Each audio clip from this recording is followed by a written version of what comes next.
What's going on, Wolfpack? Welcome back to another episode of Market Watch Mondays. It's gonna be a sweet one, man. I've been waiting for this one for a long time. I'm a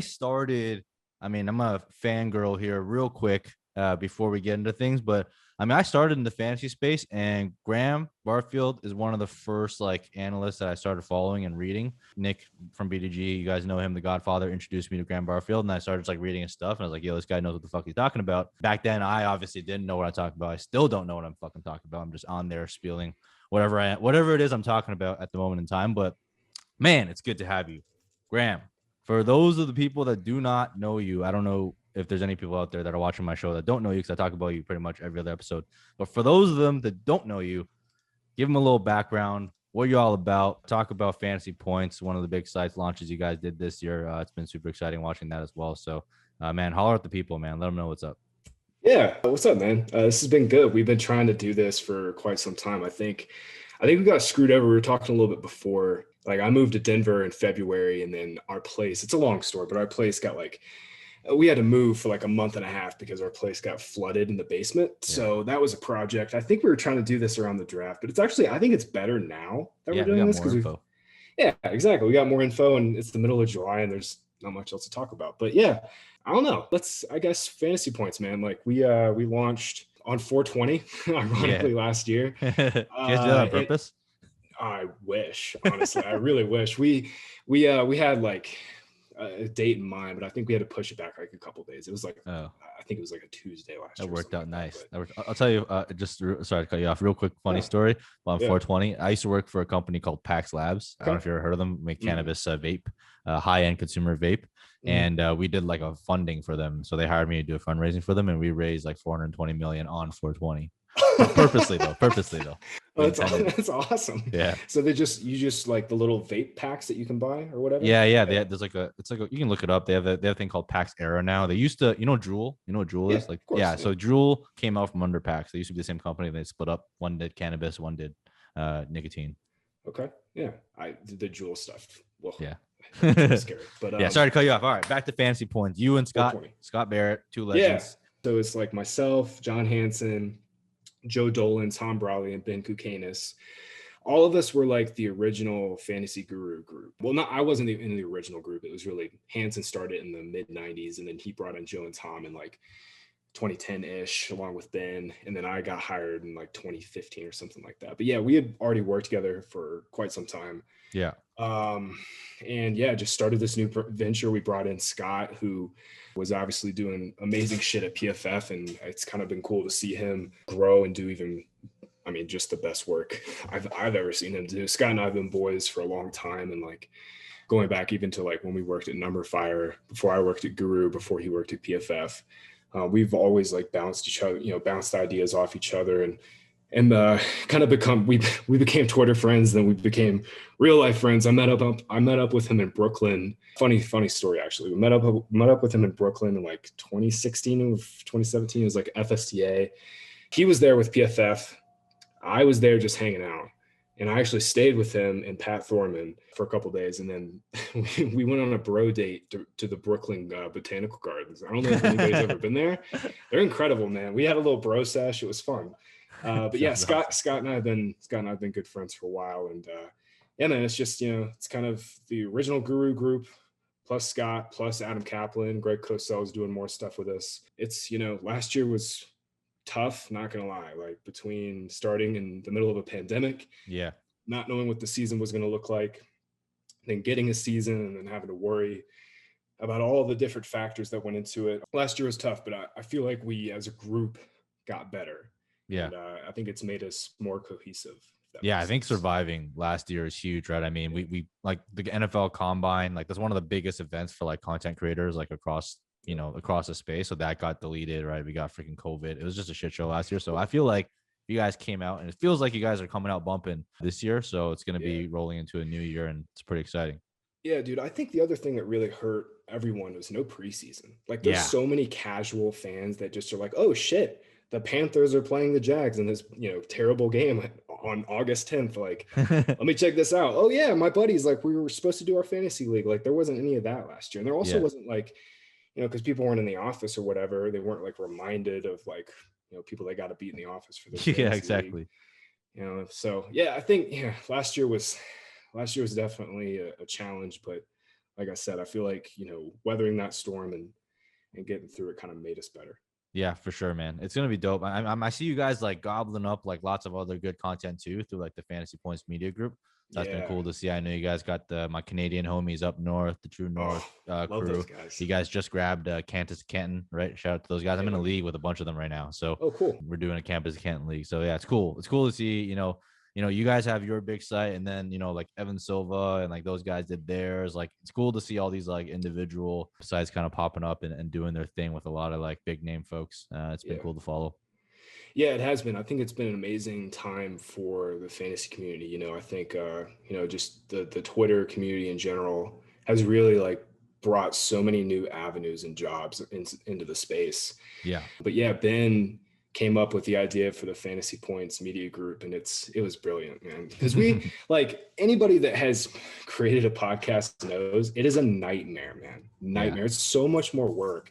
Yeah. We went through so many like podcast providers that just end up giving you like terrible deals. So Ben was just like, screw it, let's just do our own thing, and we'll bring in our own podcast and do it our own way. So that was really sharp on his part. And yeah, Evan and those guys, man, they just crush it. Yeah. Honestly, like I talk to Evan like once a month, at least a couple times every 3 months. And we always say like, we don't view each other as competition. It's just more like bringing each other up. You know what I mean? Yeah. More content, the more better people in the space. That's why I'm like, I always love seeing like new folks pop up, because like the more people get in, the smarter people to get in, the better content's going to be for everyone. Exactly. So I mean, as long as you're putting out good content, not shitty content, you shouldn't be worried. Exactly. That competition fuels it, man. That's what it is. And everybody's trying to get better. Yeah. All right, let's dive into the meat stuff, man. People here come to my channel in the Discord and the Patreon. They all know your name. They all know what you're about. Yards created. To me, that is like the gospel of running back prospect analysis. I do a lot of shit before you release your yards created and form my own opinions as well. But like, there's stuff. You've changed my opinion on folks, and we'll get to some of them in the opinion. But I want to go back a little bit in time. Like, where did this whole concept come from? Like, what made you go like, hey, let me like watch like hours and hours and hours of film and like chart these like specific things that I think matter to like if a running back is good or not. So, this was before PFF really became huge, like 2015, 2016. And I've been obsessed with football and just like sports in general my whole life. But I always just read like during college football time, or even around the NFL draft or whatever, this running back is amazing at forcing missed tackles, or this back creates on his own, or he doesn't, or whatever. This back's a product of his offensive line. And it's like, okay, this film analyst, probably knows a little bit what he or she's talking about, right? Mm-hmm. But there's no like actionable data to it. Yeah. And that's kind of where the genesis of yards created came in, man. It was just simply as that, like, let's put some data to something that is probably, useful information, but let's make it more actionable with data. So that's really the genesis of it. And around that time, it was, I think Harmon did reception perception like the year before. Mm-hmm. And that was like, Harmon and I have been, we've known each other and been friends for a while. I remember hitting him up around the time when I was thinking about yards created and just being like, yo, how would you do this? And he was super instrumental in that process too, just kind of like guidelines of not only what he would look for backs, but also like, what to watch for on a per play basis and stuff. So yeah, man, it's kind of simple as that. I've just been, watching football my whole life. Felt like I had a pretty good understanding of X's and O's and understanding of data, and then just trying to convert those two things together. Would you say you're a pro scout? That's all you, dude. That is all you. Oh man, that's so funny, man. I just love trolling people. But yeah, it's funny you brought up Matt Harmon. Like your yards created, his reception perception, two of the like first like NFL like data products that I was like all in on, just because it's like you said, right? I mean, everyone can kind of watch film. Like even I can watch film as a fraud, but like I don't really know the X's and O's that well, right? But you go on Twitter and like it feels like everyone is like a pro scout. They're like, oh no, this guy's vision sucks, or oh no, this guy is like a product of the system, or this guy is that. And it's like it's all just like all these terms thrown around, and like I have trouble understanding it. So like when you come out with data for yards created, and it's like, hey, these are the 5 things I look for, and this is how he stacks up against the other stuff. That makes a ton of sense for me. And like Matt Harmon, obviously everyone on Twitter talks about like route running. That's like, I feel like that's like the debate. It's like, oh, this guy's a route running god, this guy sucks. But like you go to 3 different guys and tell you 3 different things.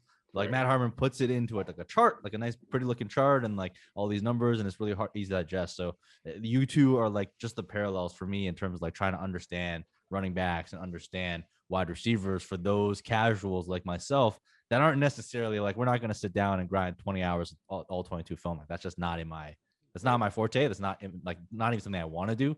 So it's like been super cool to see you take like what is like, I guess, you know, what was not measurable before and putting it into a form that is measurable for people to digest. So I think that's why I love yards created, on top of it actually having results. Like, I mean, if you go look at, for those of you guys that haven't signed up for yards created, fucking get on there and pay for it, because it's worth the money. Because you go in and you see all the yards created data, and you just look at the top of the list, and it's just like hit after hit after hit after smash after smash after smash. So that's why, you know, the process is cool and all. You know, we're always talking about process of results, but like results fucking matter too, and you have results. So that's why I like yards created.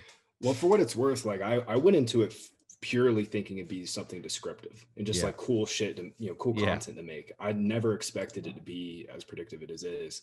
I actually wrote an article this offseason and went back and just ran the numbers on it, because I wanted to have, like, the problem is I just don't have the time to like do NFL backs. And I really don't have the time to like get into the weeds and like chart, you know, UDFA guys like Caleb Huntley or something. I just don't have the time, because it's just it's just me. But the cool thing is like, you know, I went back and ran it, you know, even if it's still a small-ish sample, it's still like 65, 70 backs, I think I'm up to over like 6 years. In terms of correlation, it came out stronger than like any college production stat, which was really cool to see. Yeah, you beat college production, but you also beat draft capital, which is kind of wild. Yeah. There's a study, I can't remember the guy's name. I think his name's like David Zach. Oh, David Zach, He did something similar.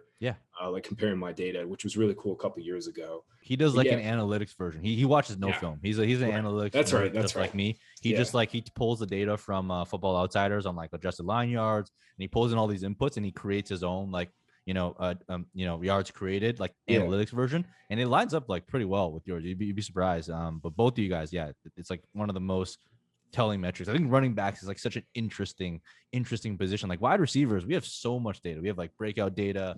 We have like, you know, all this stuff, like yards per team pass attempt, like all that stuff. When it comes to running backs, like that stuff just isn't as predictive. So like for me, it's like yards created and like film grading seriously has been a big part of my running back analysis. And, you know, yards created kind of ranks at the top there. Yeah, David, I remember, I think we exchanged some DMs a couple years ago, and I remember him talking to me about that. And I think I've read a couple of the articles. They are really good. Yeah. But yeah, like you said, man, it really isn't anything for backs. And I don't know how you feel. And it's not like I'm anti-athleticism, but like I haven't seen one athletic measurable that matters for backs. It just doesn't matter. Once you reach a certain threshold of athlete, like exactly, you know, it falls onto other stuff. You know what I mean? Like now, do we want like Elijah Holyfield running 4.8? No, probably not. But like once you've kind of hit like a nice threshold, like, you know, you got Kareem Hunt's out there, you got David Montgomery's out there that are doing okay, right? You have all these types of guys. Like, you know, I'm not gonna say athleticism doesn't matter, because it matters like absolutely, but like relatively when you're talking about like the top 1 percentile of athlete, like they're all fucking athletes. You know what I mean? Exactly. Yeah. And that you hit the nail on the head. It's really like, that's the way I view it. It's a threshold. Like if you run a 4.8, okay, you're probably too slow for the NFL. But like if you run like a 4.6, you'd probably be fine. Yeah, exactly. Who is in yards created like Hall of Fame for you? Oh man, Joe Mixon. Mixon, dude. Joe Mixon, man. Why does he hurt us so much? Why does he hurt us and we keep going back? We're glutton for punishment, I guess. I mean, yeah, dude, he'll always be in the Hall of Fame, man. Yeah. I just don't think anybody's ever going to touch his number. For those of you guys out there that don't know, Joe Mixon, class of 2017, in Graham Barfield's entire database. I'm not going to tell you all the names, but he ranks number 1 in yards created attempt at 6.75. So he's been a monster the entire time. His missed tackles, force per attempt, also just incredible. He's like second all time in missed tackles. He's a Hall of Fame. He just basically knocks it off in every single category except for returning value at ADP in the NFL so far in his career. And it's been painful, but I'm not out on him. I'm not out on him because every time I feel like I'm out on him, man, I get pulled right back in because if you look at last year, he's finally getting some work in the receiving game. Gio Bernard is gone. This has got to be his year, right? If this is not his year, then when? Yeah, it was like before he got hurt. So before he got that like mysterious foot injury that the Bengals didn't say anything about. It was like a 60-40 split in terms of routes between him and Gio. And now Gio's gone. And really their only passing down back they have now is this guy, Chris Evans from Michigan. And he basically didn't play. He didn't play 2019. He barely played last year. Yeah. But yeah, I think this is the year, man. Because like you said, he's burned us so many times. But he, in those times he was like 8th, 9th, 10th overall, like back half of the first round pick. Now you're getting him in the mid-second round in best ball. And that's like, you can start your draft Tyreek Hill and Joe Mixon. Yeah. I mean, look, I'm all in. I'm back in. I was all in on Joe Mixon like 2 years ago. He burned me. Last year, I'm like, all right, I'll stay with him for 1 year. This year is the last year. You can quote me on that. If he flames out this year, I'm not gonna have any more excuses for him. He's not gonna go by the wayside. But for now, yards created Hall of Fame champion Joe Mixon is still going to be on my teams. It sounds like it's still going to be on Graham's teams. Make sure he's still on your teams. Now, I always like to look at my misses because it's fun. It's just fun to do. A lot of people like to pull other people's receipts. I like to pull my own receipts because it's just it's fun to look at the dumb shit that I said like back a year ago or a couple months ago. What were your biggest misses in 2020? Anthony McFarland for sure. Oh yeah, Anthony McFarland for sure, man. He was, it's one of those things where like he was a part-time back, obviously at Maryland, and he had to just like 2 or 3 monster games. And I usually chart like, if there's 10, 11, 12 games in a season, what I typically do is I try to just split it in half. Yeah. So if there's 12 games, I chart 6. It usually ends up being 6. But, McFarland had like a couple games where he just like exploded. So, he had just some monster runs in there that kind of skewed the numbers. But I still liked him because he was still like solid enough in missed tackles for us, like just right smack dab in the middle. Yeah. And I thought he'd be a plus receiver. But, man, the fact that he literally could not get on the field last year, dealing with, the Steelers just were grasping for straws at the end of the year, just trying to get something with their running game going. And McFarland couldn't even scratch the surface. Yeah. Benny Snell got in there ahead of McFarland. Yeah, it was definitely McFarland's probably one of my biggest misses ever, but certainly my biggest miss last year. I mean, the thing with McFarland is at least he didn't really burn you, right? Because I mean, you're getting him for like a pretty cheap price. So I mean, I took a lot of McFarland too. I mean, he ranks 6th all time in yards created per attempt, nearing that 6-part mark. So I mean, there's a lot to like about him. Look, sometimes guys don't work out. Nobody has a 100% hit rate. Let's just get that out there.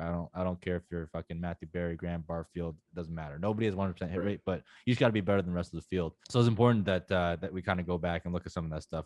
I want to talk about CH though. So CEH is someone that was very divisive last year. Some people were like, nah, this guy's too small to be in the NFL. Others were like, yo, this is Brian Westbrook 2.0. I know you were very heavy on CH. I had him as my RB2. I thought he was going to be freaking, impressive as well. If you're looking back, we're probably a little bit overhyped on where he was, but it's not like he sucked, right? I feel like the sentiment is almost like this guy's like sucked and he's like washed and not going to do anything. I'm still in on him this year, even more so probably given what his cost is going in like the 2nd round of redraft leagues and startups. You can get him in like the third round sometimes. So what are your thoughts on CH? Like, where do we go wrong on him? And what are your thoughts on him kind of going forward?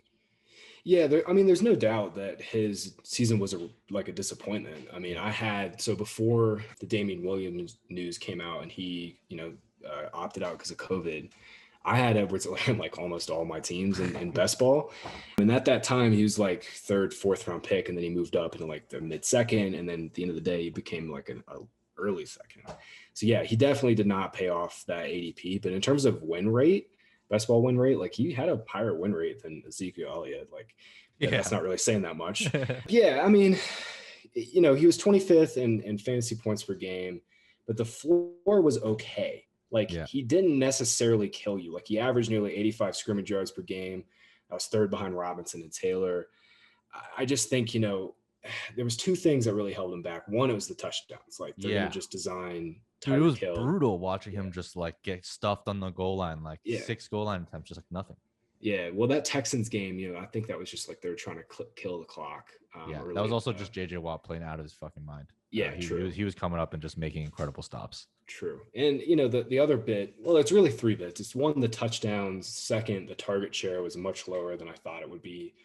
And then thirdly, the offensive line just fell apart. I mean, they just had so many injuries by the end of the year. It was just kind of it was one of those things where it was just kind of a storm against him. But yeah, I mean, at the end of the day, I mean, he was still like, solid-ish RB2, high-end RB3. And now, he's running back the same exact situation with, very little behind him on the depth chart. I think in best ball right now and in redraft, he's a second, third round pick. That's right. That's the right cost for him.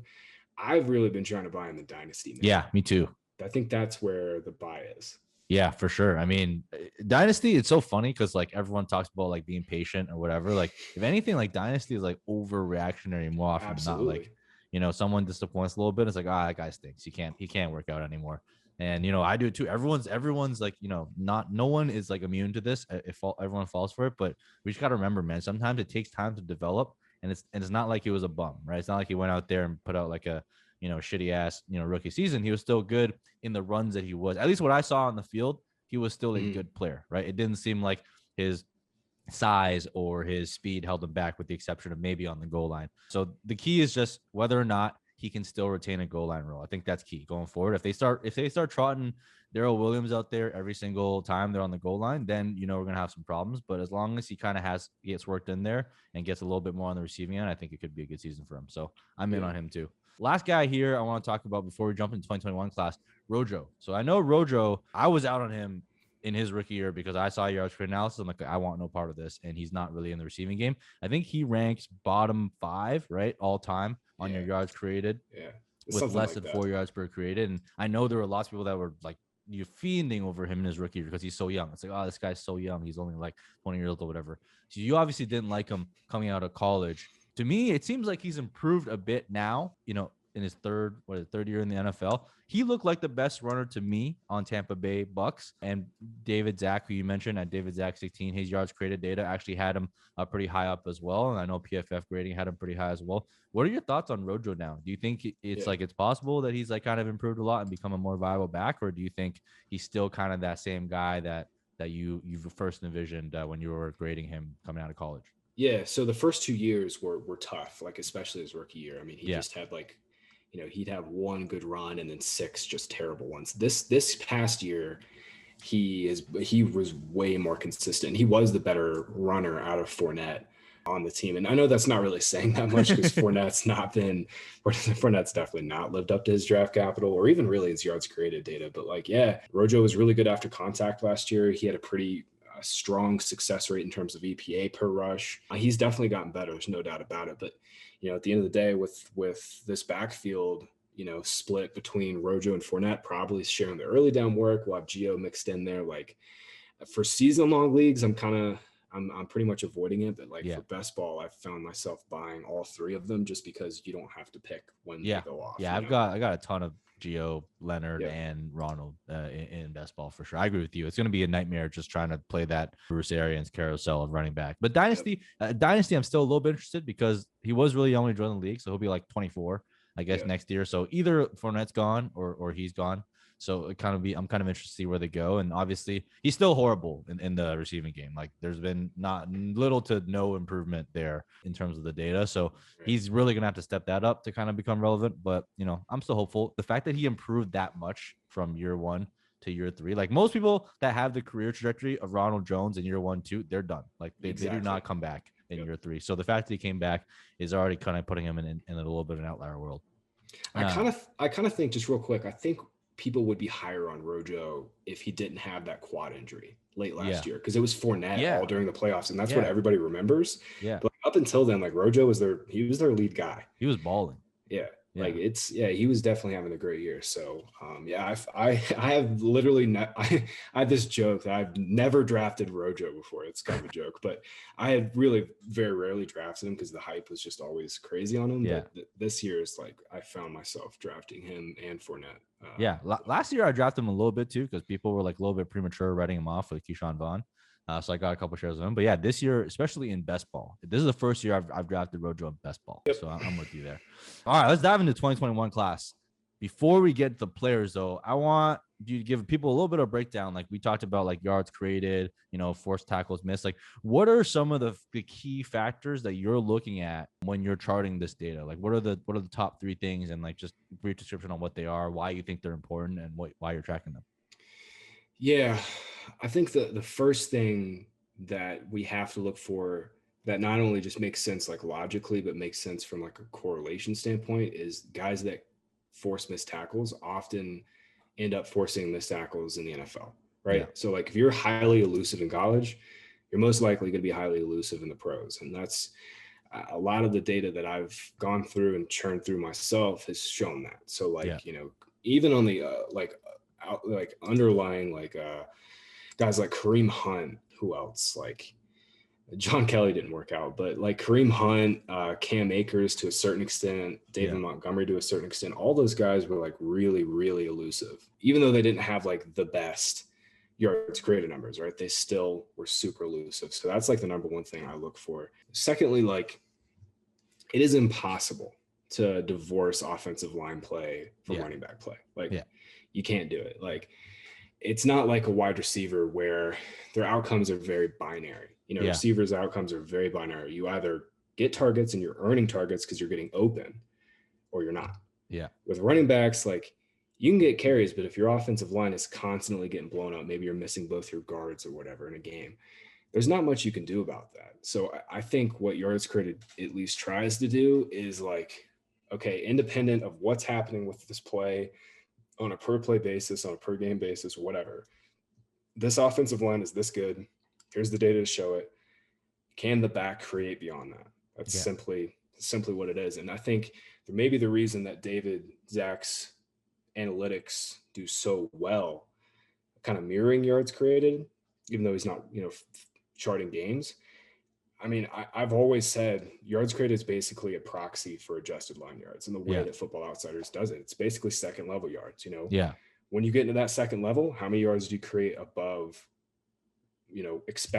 expectation on those carries? And Next Gen Stats, I don't know if you've looked into this, but Next Gen Stats has kind of started doing something similar. Yeah. I was talking to them a little bit about it when I worked at the NFL, just like looking into rushing yards over expectation, and what they're doing is pretty cool too. So there's a lot of stuff coming out, now that we have more data. It's definitely been super cool to see.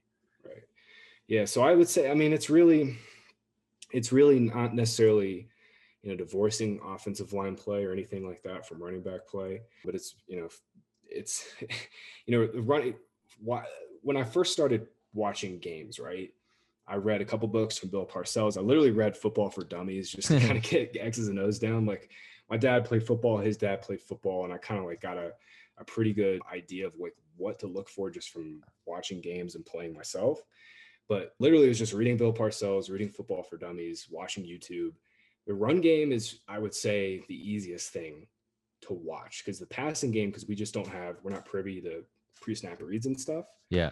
I would say the running game is easily the number one thing that you can kind of like anybody could watch, as long as you know what the offensive line's doing, either between man and zone, and have a general idea of where the back is supposed to go, either through what hole. It's not that hard. I mean, I definitely have gotten way better at it. Yeah. But yeah, it's really just those two main things, man. It's it's missed tackles and what happens when you get to that second level. Yeah, I kind of like that, because everyone knows about the running backs don't matter movement. Like I don't think that like running backs don't matter. I think that's a cool, catchy slogan, but really the crux of it is like running backs matter less than a lot of the other positions, and they matter a lot less than the offensive line. And that's why yards created is cool, because like you can kind of project onto a player, like if someone is very elusive lands on a team with a great offensive line, that's like a smash spot, right? Versus someone is not very elusive lands on a really, really bad team with a bad offensive line, it's not going to be a recipe for success, because there's too many things outside of their control and they don't have the tools to escape it. Yep. So I think that's like a really cool way to look at it as well. Let's get into the players, though, man. Najee Harris. So haters out there are going to tell you that he's too fucking old, man. He's too old. He's 24 years old. He's basically retired. I know you're pretty high on Najee Harris. Do you think he's in a tier by himself? I know, the yards created data. I think he leads your database for yards, tackles per missed per reception, right? Yeah, he does. When I wrote up this class, I mean, it is a big three. I mean, it's Harris and Williams and Etienne, right? But Yeah. I do think Harris is just got all the boxes checked pretty much. I mean, we got early draft capital, pretty good offense, even though Big Ben's on the end of his career. The offensive line, sure, it's a concern, but the Steelers, they have, I hate to say put blind trust into a team, but like they're clearly a lot higher on their individual talent than fantasy Twitter is. And definitely love being a little bit contrarian there. But yeah, I mean, Harris is an awesome receiver too. Like that's the third thing I look for is, beyond missed tackles, force, beyond offensive line play and divorce, not necessarily divorcing it, but what happens after.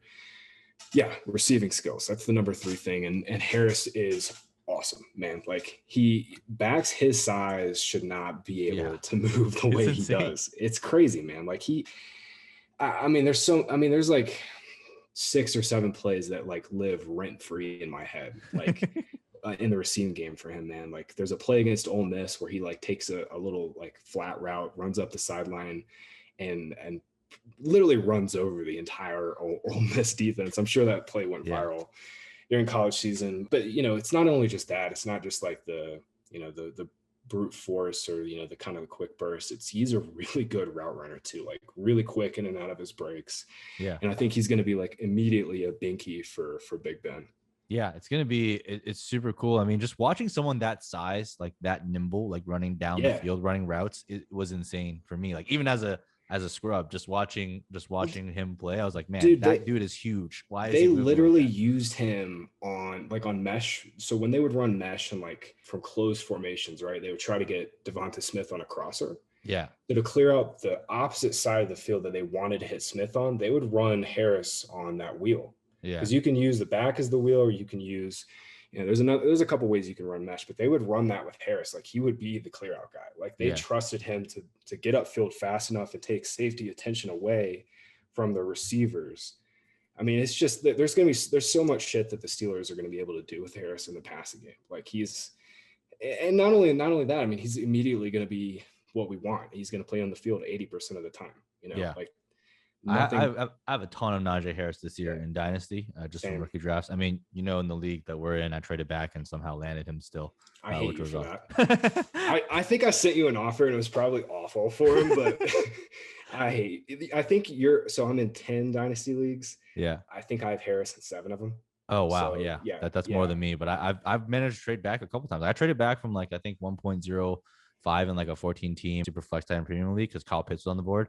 I moved back like 3 spots, got a 2023 first, and I got Najee Harris like 1.08. Boom. So I've been landing a ton of Najee Harris this year. I didn't think I would, but it just so happens that like during the times that I was drafting, at least now he's like a 2nd round startup pick, so it's like hard to get him. But back when I was drafting, he was still like a pretty good value for bell cow his size. And I don't care about his age, but it seems like a lot of people do care about his age.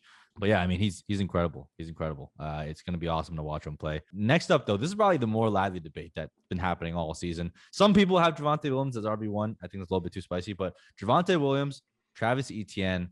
I know Javonte Williams is a tackle breaking god in your model. Like he is best all time. Is that enough to put him over top of Etienne for you? Yeah, it is. And you mentioned something a little bit ago. You made a comment like once you get a back that's highly elusive behind a good offensive line in the NFL, it often works out. And you have this exact thing playing out here. Broncos offensive line, man, is much, much better than people are giving him credit for. I mean, Garrett Bowles finally took a big step forward last year. They've got a really good interior. And then you add in Javonte Williams, who's amazing at forcing missed tackles. I mean, he led this class by a mile, like not even close in terms of missed tackles forced per attempt. He led the class in yards created per attempt, led the class in carries of 5 or more yards created. That's kind of like a consistency metric that I try to use a little bit. But yeah, man, Javonte Williams, here's the top 5 all time, missed tackles forced per attempt. It's Saquon, it's Mixon, John Kelly, pour one out, Dalvin Cook, and then Javonte Williams. It's those 5. Good company. Not bad. And after that, it's Fournette from his 2015 season when he wasn't hurt, then Chubb, then Hunt, then Michelle, then Akers, and Montgomery, and CH. So there you go. I mean, that's the company he's keeping. Great defense, going to keep him in games. Melvin Gordon's on the out. I think it's like, I think people completely overreacted to the landing spot. They traded up to get him too. They literally knew the Dolphins were going to take him, and they traded up to get him. So yeah, I like that trade up. Let me put a little devil's advocate here.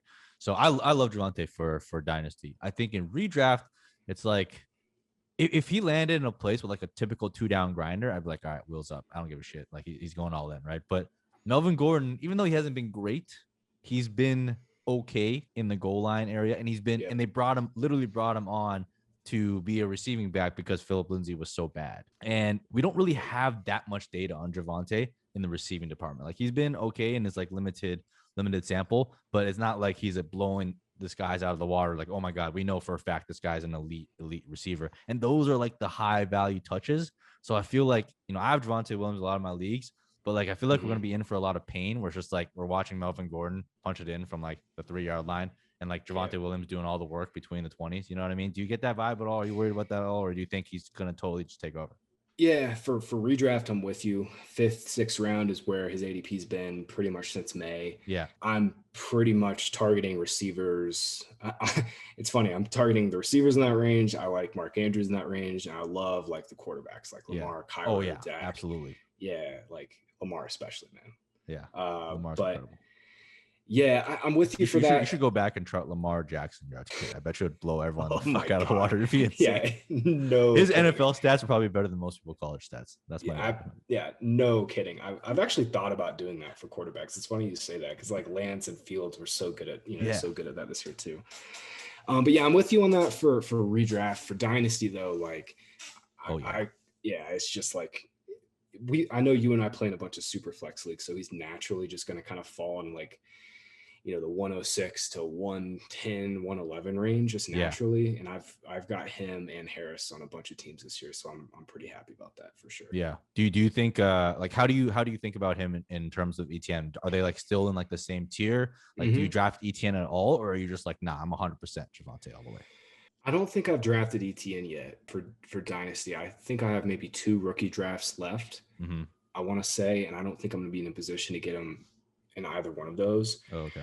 But Etienne, man, like I struggled with him as a prospect too. Like he really struggled in yards created on inside carries. Like, that was my like main concern when I wrote up his profile before the draft, was that like I don't think he's going to be like a sustaining inside runner like Harris and Williams obviously can be.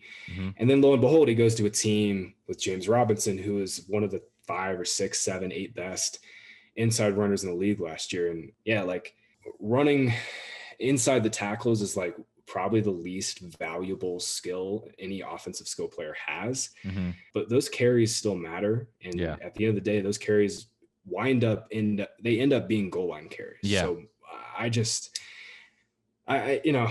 really struggle to see what Etienne's touchdown upside is. His receiving upside is pretty clear though. Right? Yeah, for sure. It's definitely a tough one. I mean, this class to me, like really kind of mirrored the like 2019 class, like almost like scarily so. Cause like you had Najee Harris, who's like, a film people love Najee, right? Analytics guys are like, like he's like old, he doesn't play enough games, whatever. They wanted to say whatever they want to say.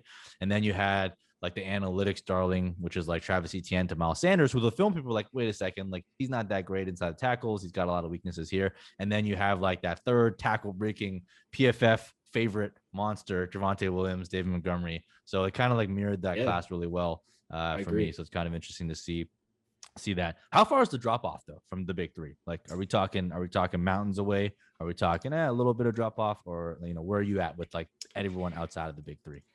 Talent wise, I don't think it's that big of a drop off.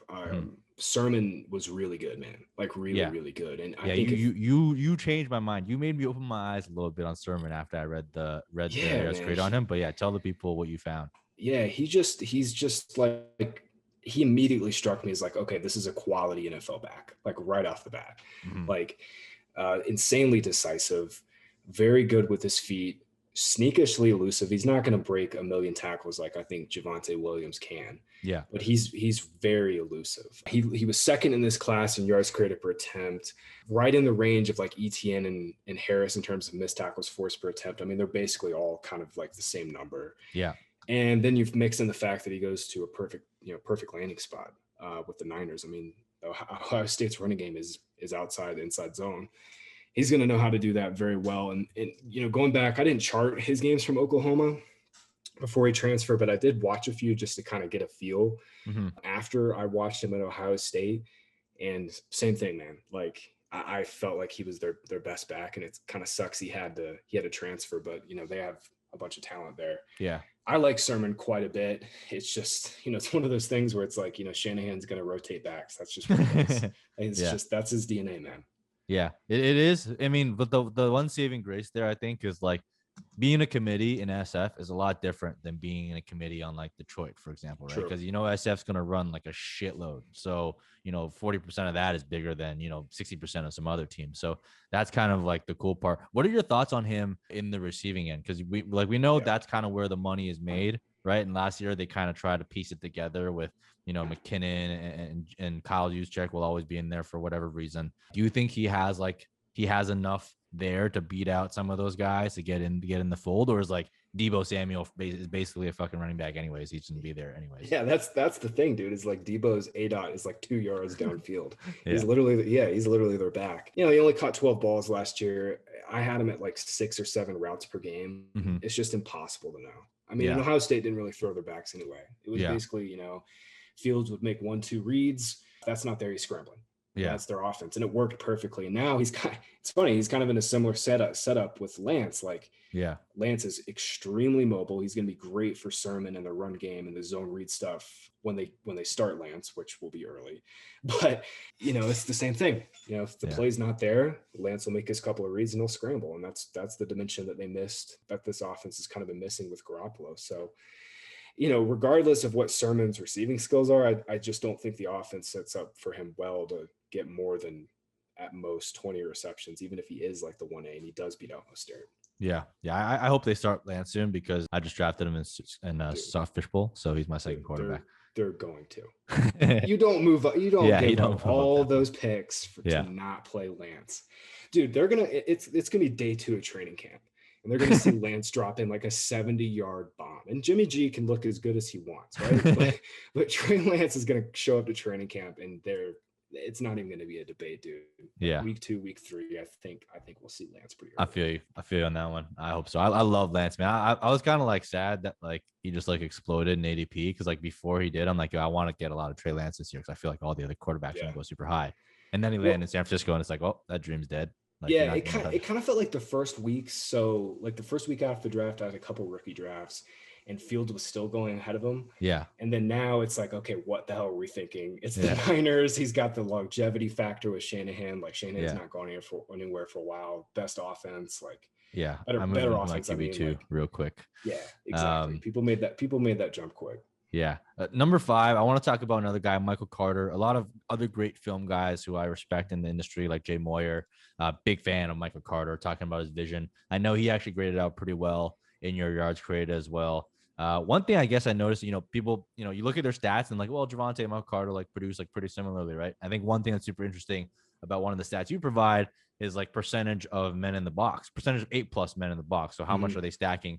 And like they produce similarly, but if you look at the amount of runs, like Michael Carter had about 11%, 8+ men in the box, whereas Javonte Williams almost double that at 21%. So when you think about that data point, it kind of puts their production in, makes it more apples to apples and puts everything in context. But I'm still curious to hear, like, what are your thoughts on Michael Carter? Like, he obviously probably has one of the most open depth charts. I mean, Tevin Coleman stinks. He's always stunk. He plays like one good game and then he fades away. But like, he seems like someone that has a lot of opportunity in front of him. Do you think he's someone that can kind of seize that, even though the odds are kind of stacked against him draft capital wise? Yeah, I know a lot of sharp people thought Carter would be like a 3rd-round pick, and him falling into day 3, it just kind of highlighted just how bad this class was. To me, I don't do like round grades, but I had Carter on that like back end of the 2nd, early 3rd round, grade 2. So like, I just thought, teams would see him as a receiver and be like, okay, he kind of fits in that like Chase Edmonds to James White, like talent, spectrum. His yards created was fine, But the biggest problem is like he just wasn't very elusive. Like he definitely has good vision in the sense that he doesn't waste footwork. Like he doesn't waste any movement like getting to the hole. Mm-hmm. But once he gets through there, it's often like he struggles with power and elusiveness. So I had him charted with the 5th worst figure in missed tackles forced per attempt in my database, and then Williams had the 5th best. So yeah. A little bit of a dichotomy there, but like you said, man, the Jets have been like ripe for the taking. Like anybody has been able to take this backfield since Lev Bell left. Yeah, and I think Carter is pretty clearly he's going to go into camp and be the 1A like right away. Yeah. So there you guys go, man. All you Michael Carter truthers out there, a little bit of positive news for you. Hopefully you guys can, come back on that one. So I'm personally, I don't really draft Michael Carter at all in Dynasty because like people are drafting ahead of Rashad Bateman. I'm just like, nah, no thanks. I'm just going to take Rashad Bateman. I'm going to take my Rondell Moores and stuff. But yeah, he's an interesting prospect. Dude, sure. I saw Carter go ahead of like Jalen Waddle in one draft. Like, I saw that too. I saw him go in the first round. He was going like 110, 111, which is spicy. Yeah. People are running back thirsty. I know, but man, it's spicy. All right. I mean, that's all we got for the 2021 class. I don't know. You probably haven't done any charting at all for 2022 or 2023, but have you been like keeping in the loop of like who some players are that interest you? Anyone that jumps out that you're excited to get looking into? I remember I tagged you way back in the process. I'm like, yo, I can't wait to see you chart Cam Akers because the line fucking sucks. But is there anyone else that's kind of like popping off in the college days for you so far this year that you're gonna be looking at to chart? I do think this class is going to be deeper. Like it's going to be way deeper than this year's class. Like I kind of got a late start with the 2021 class because we moved. Yeah. So it was like February, March when I could really get into it. Yeah. But I kind of knew just like with all the data and shit that I was digging into every year, I kind of knew this class would suck. The 2022 class is kind of sick though. Really excited to watch Spiller. Oh, I love Spiller. Yeah, I think Spiller's pretty strong lock for RB1. Interesting. Over Breece Hall. Yeah, I think so. Like I think I shouldn't say strong lock. I think he's got the inside track though. Okay. But then obviously Hall is going to be awesome too. Yeah. Is Zamir White, the guy from Georgia, is he eligible to come out this year? Yeah. He could have come out last year, but I think that's right. Like stay another year. Yeah, I'm excited to see him too, man. So I think right off the bat, this class is going to be the 2022 class is going to be better. That's interesting. It would be cool. Kevin Harris is another name. I don't know if you've ever seen him, but he plays for South Carolina. He led the second in the SEC in rushing. So he's another name just like literally popped out of nowhere. And then you got like guys like Eric Gray and then some other folks. So yeah, I think I agree with you. I think you run a little bit deeper. 2023 though, once you get 2023, you'll see like that's like the class that you got. Those are freshman producers like right away. You got like Tank Bigsby. Out of that class, you got Tank Yamir Gibbs. You're gonna love Yamir Gibbs, just his receiving ability, and then you also got Bijan Robinson, who's like everyone's God, like he's God basically. So really, I'm looking for. I haven't watched him. Plays for Texas Longhorn. He's a beast. Okay. He's already like a 3-back size. He's got receiving skills. He's massive. He's a beast. I can't wait to read up on all your yards creator profiles for like the next 2 years. I think there's gonna be some really exciting folks in there. But that's all the analysis I have. I want to go through a couple just the fun questions. So you mentioned you're in 10 dynasty leagues. Sounds like you're a dynasty degen just like me. Do you still play redraft leagues at all, or you're mostly dynasty? Yeah, man. Redraft and best ball are like the main money makers for me. I just play dynasty because I love it. Yeah, I mean, really. I play. It's mainly like Superflex, tight end premium. I'm not a huge fan of tight end premium. I don't know how you feel. It just makes like I think it's like it adds a little bit of juice, but like I think it's way overrated in terms of like how exciting it is because the only thing that happens in tight end premium is this: Kelsey, Waller, Kittle become a lot more valuable. That's it. Everyone else still stinks. Yeah. But like I like that because that means that in the middle rounds when people are reaching for these middle tight ends thinking they matter, I'll just keep drafting like wide receivers and stuff. So it just adds more like trade assets. So that's why I like it. It's kind of like Superflex, right? Like it just adds more trade assets into the bucket that people care about, and that means more trade activity. So from that perspective, it's cool. But for me, I much prefer playing like a start 2 tight end. That makes it a little bit more intriguing for me. Stuff like that. Yeah, no, you hit the nail on the head, man. Because like exactly how I feel, and that's exactly why I have like Kittle or Kelsey or Waller in pretty much every single one of my leagues. And if I don't have those guys, I just punt. I don't give a shit. Like whatever. Yeah. Like I don't have that advantage, so who cares? Yeah. I have a lot of Andrews too, actually. What about Kyle Pitts? Are you all aboard the Kyle Pitts generational Hall of Famer? Oh man, if he catches like 60 balls for like 700 yards and 6 touchdowns, he's like his dynasty value is gonna like fall by 75%.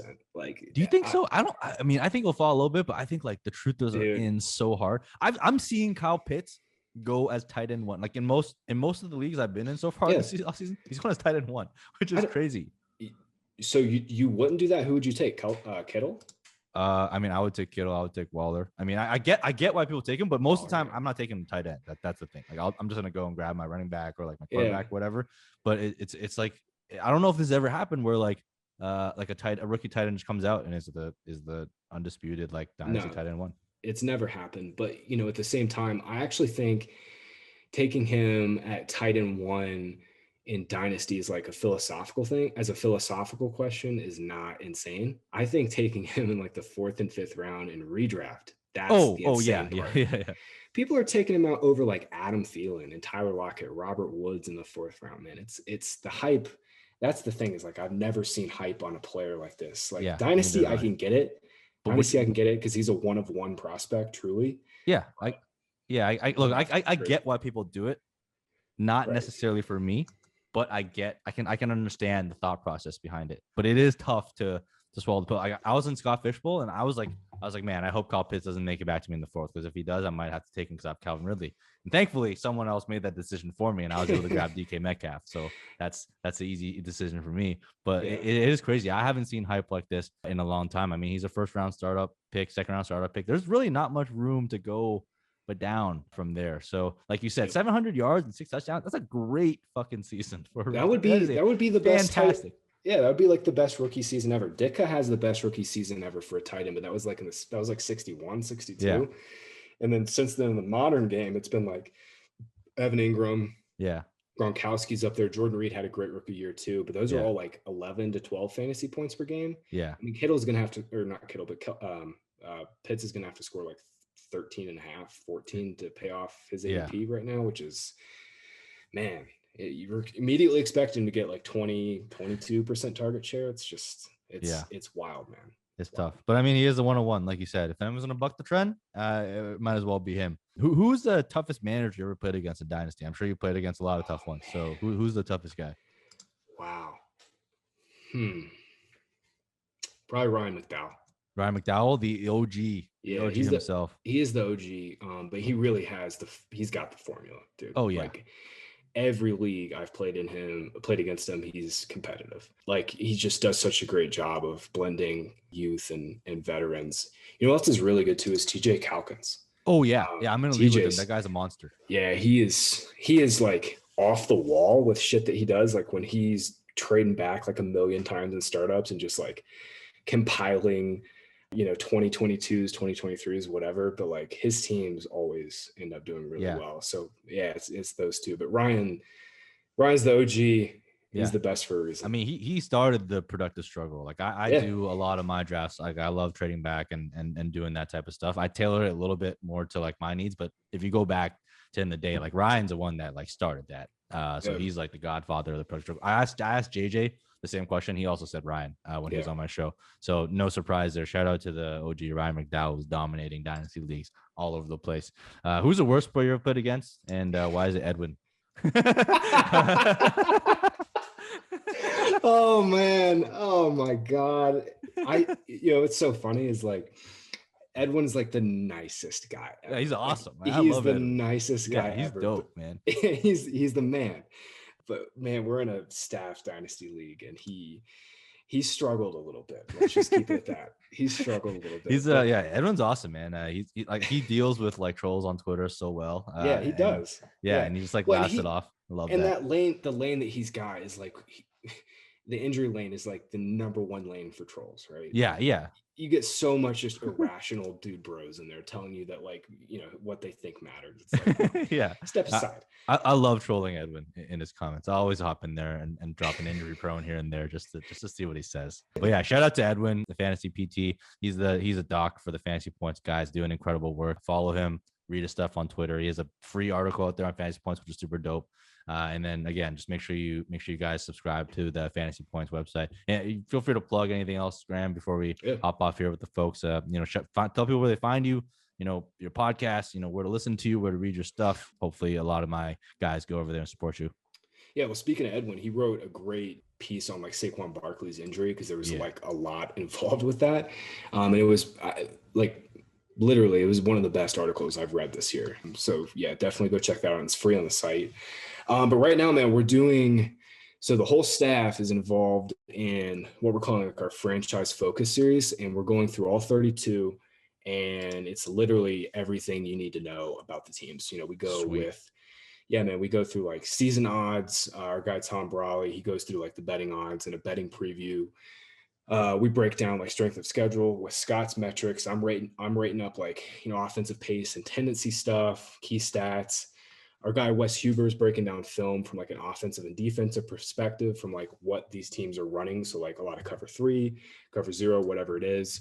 He's got that locked down. And then Joe and Tom are doing like the you know, like profiles on every single player that we have projected.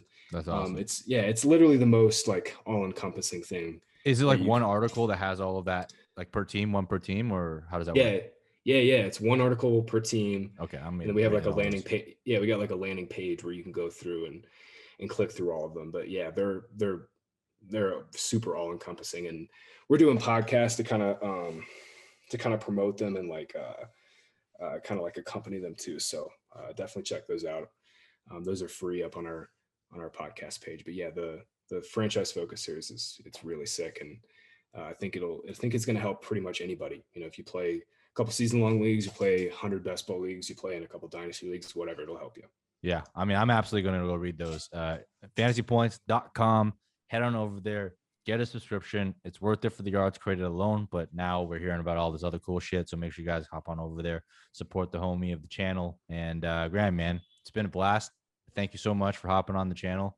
I know it's been you know, you had to go through all the moves and stuff, so appreciate you making the time. And for me, it's been a surreal experience just talking to you, man. I was literally 2 years ago, I was some random dude on Twitter talking shit, and now here we are in the recording studio on the YouTube channel. So appreciate you, man. It's been awesome. It's been a good learning experience for me, and I'm always looking forward to your stuff. It's yeah, man. It's some of the best content out there for me.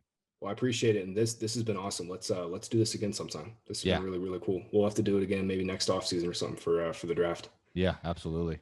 All right, that's all we got for you guys. If you guys enjoyed, click the subscribe, hit the thumbs up. If you didn't enjoy it, tell me why. Although I'm not gonna care. I'm kidding. You can tell me why you don't like it, and I'll read the comments. You guys know I'm in there. Hop on Twitter. You can find me at Mike Mick with 2 P's. And then again, you know, if you're into doing dynasty stuff, becoming a DJ like me, hop in the Wolfpack Patreon. We got 300 people in there talking dynasty 24/7, trades, rankings, drafts, what have you. It's a good time, and you know, I spend a lot of my time in there as well. So that's all I got for you guys. Until next week, peace.